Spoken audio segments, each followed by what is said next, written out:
আমি আছি ঈদ করতে, ঈদ না করে এখান থেকে যাবো। আমাদের আসেন। সে আমার সাতার শ্বশুর, সে জীবনে আমার কোনোদিন খোঁজ খবর নিছে যে আমি তার খোঁজ খবর নিবো? জীবনে আমার কোনোদিন জামাই হিসেবে মানে না, আমি ওনার শ্বশুর হিসেবে মানি না। শ্বশুর হিসেবে আমার বাড়িতে আসছে মামা বাড়ি আবদার বাইরে আর বাইরে গেলাম গা। আমি আমার শ্বশুর বাড়িতে আসছি, ঈদ করতে আসছি, ঈদ করে যাবো, ঈদের একদিন আগেও যাবো না।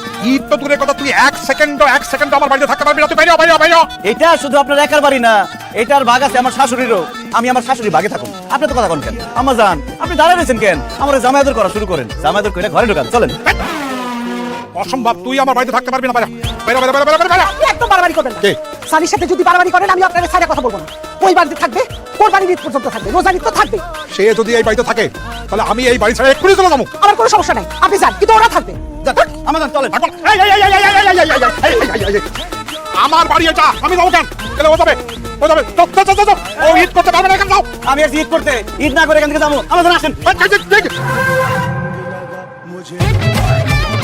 আব্বা ঘরে তো চিনি নাই, দুলাভাইয়ের শরবত দেবো কেমনে? চিনি নিয়ে আহেন। হ্যাঁ, চিনি আছে। চিনি ভাই, ওরা 20 দিবি, 20 দিবি, যা।